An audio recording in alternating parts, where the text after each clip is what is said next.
नमस्कार, प्रतीक्षा रेसिपीजमध्ये आपले खूप खूप स्वागत. आज आपण फ्लॉवरपासून मस्त अशी रेसिपी बघणार आहोत. फ्लॉवर वाटाणा, बटाटा फ्लॉवर असं आपण बऱ्याचदा सुकं किंवा रस्सा भाजी असेल, ग्रेव्हीची भाजी असेल, फ्लॉवरपासून नेहमीच बनवून खातो. पण एकदा ही फ्लॉवरची कोफ्ता करी तुम्ही करून बघा. अप्रतिम होते. रेस्टॉरंटच्या भाजीलाही भारी पडेल, इतकी मस्त ही बनवून तयार होते. हे जे कोफ्ते आहेत ना, अतिशय मऊसूत आणि फार चविष्ट बनवून तयार झालेले आहेत. बिलकुल तेलकट होत नाही, तेलामध्ये विरघळत नाही किंवा घरामध्ये जर फ्लॉवरची भाजी किंवा फ्लॉवर खाल्ला जात नसेल ना, तर ही रेसिपी नक्की ट्राय करून बघा. अगदी बोटे चाकत खाल एवढी भारी बनवून तयार होते. इथे मी पावशेर फ्लॉवर घेतलाय. फ्लॉवरसाठी किंवा कुठलाही भाजीपाला असू द्या, खूप जास्त औषधांची फवारणी केली जाते. त्यामुळे हा स्वच्छ करणं खूप महत्त्वाचं आहे. याचे जाडसर देठं कापून घेतले. छोट्या तुकड्यांमध्ये फ्लॉवर कट करून घेतलाय. त्यानंतर 2 पाण्यात स्वच्छ धुवून घेतला. कडकडीत पाणी घालून, गरम पाणी घालून फ्लॉवर बुडेल इतपत साधारण 5-10 मिनिटासाठी ठेवला होता मिठाच्या पाण्यामध्ये. त्यानंतर निथळून घेतलाय. पुन्हा एकदा स्वच्छ धुवून घेतला आणि इथे असा हा फ्लॉवर आता भाजीसाठी तयार करून घ्यायचा. अगोदर व्यवस्थित कोरडा करून घेतलाय. पाणी निथळलं गेलंय. मध्यम जाडीच्या किसणीवर आपण हा जो फ्लॉवर आहे ना, तो किसून घेणार आहोत किंवा चॉपरमध्ये अगदी बारीक तुम्ही चॉप करून घेऊ शकता. पण असा परफेक्ट फ्लॉवर आपल्याला मिळतो कोफ्ते बनवण्यासाठी. तर सर्व फ्लॉवरचे जे तुकडे होते ना, ते मी मध्यम किसणीवर किसून घेतलेत. याला आता मीठ घालायचं आहे. मिठामुळे फ्लॉवरला पाणी सुटेल. याचसाठी खरं तर मीठ लावून फ्लॉवर आपल्याला साईडला ठेवून द्यायचा आहे. तर इथे तोपर्यंत आपण ग्रेव्हीची तयारी करून घेऊयात. 2 मध्यम आकाराचे कांदे मोठे तुकडे करून घेतलेत. साधारण मुठभर काजू आहे. त्यापेक्षा डबल इथे टोमॅटो आहे. त्यानंतर 1 इंच आल्याचा तुकडा, 7-8 लसणाच्या पाकळ्या आणि 2 हिरव्या मिरच्या. हे सर्व साहित्य जे आहे ना, ते मिक्सरमध्ये घालून छान आपल्याला याची बारीकसर पेस्ट करून घ्यायची आहे. कच्चंच मिश्रण आपल्याला दळून घ्यायचं आहे. परतून वगैरे काहीच घेण्याची गरज नाही आहे. खूप मस्त याची ग्रेव्ही बनवून तयार होते.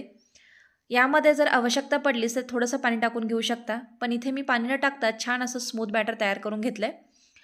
आता ग्रेव्हीसाठी पेस्ट तयार आहे. साईडला ठेवून देऊयात. तोपर्यंत इथे फ्लॉवरला छान पाणी सुटलेलं आहे. फ्लॉवर असा किंवा हा किस हातामध्ये घेऊन व्यवस्थित पिळून घ्यायचा. याचं जे काही मिठामुळे सुटलेलं पाणी आहे ना, ते आपण सेपरेट करून घेतलेले बघा. एवढं पाणी निघालं. असं केल्यामुळे काय होईल ना, जास्त मॉइश्चर फ्लॉवरच्या किसमध्ये राहणार नाही आणि उग्रट वाससुद्धा याचा राहणार नाही. आता चवीपुरतं मीठ घातलं आहे.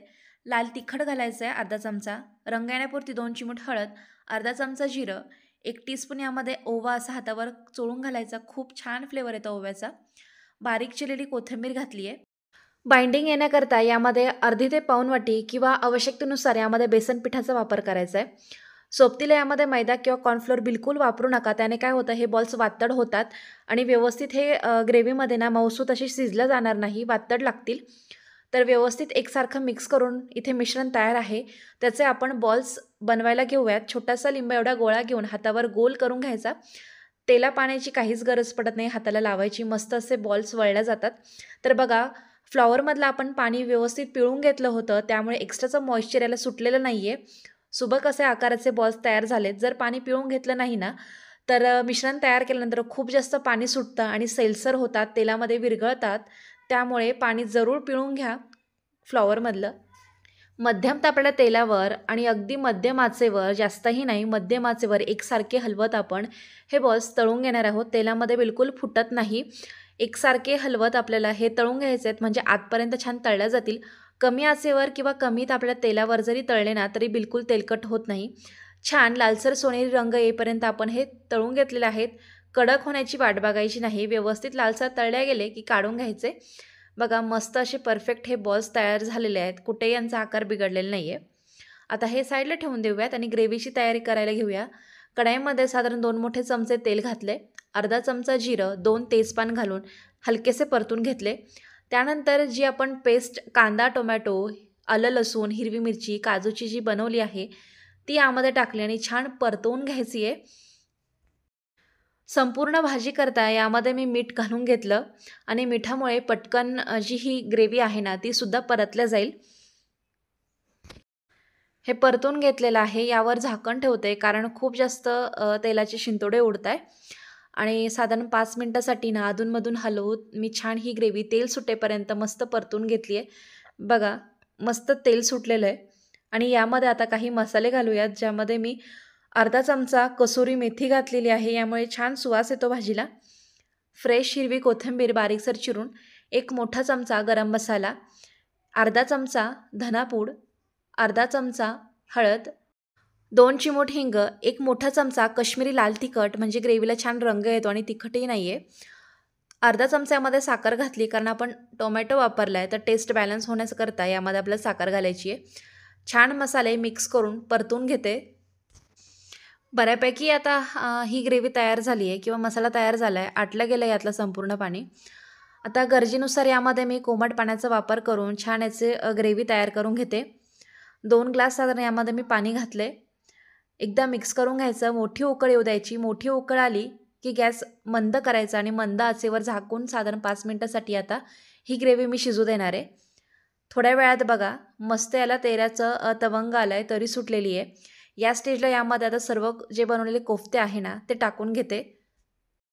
एक कोफ्ता तुम्हाला इथे फोडून दाखवते. आतमध्ये बिलकुल तेलकट नाही आहे, छान मध्ये पोकळ झालेले आहेत आणि वरतूनसुद्धा तेलकट नाही आहे, मस्त होतात. अगदी नुसतेसुद्धा खाल्ले ना तरी फार चविष्ट लागतात. चांगले कोफ्ते मिक्स करून घ्यायचे आणि यावर झाकण ठेवून पुन्हा आपण 5 मिनिटासाठी ना हे कोफ्ते शिजवून घेणार आहोत किंवा मऊ करून घेणार आहोत.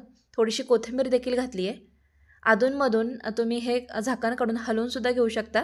ही कोफ्ता करी बनवताना अत्यंत महत्त्वाची टीप म्हणजे जर तुम्ही ताबडतोब खायला घेणार असाल ना तर अशाच कन्सिस्टन्सीची ही कोफ्ता करी आपल्याला बनवायची आहे.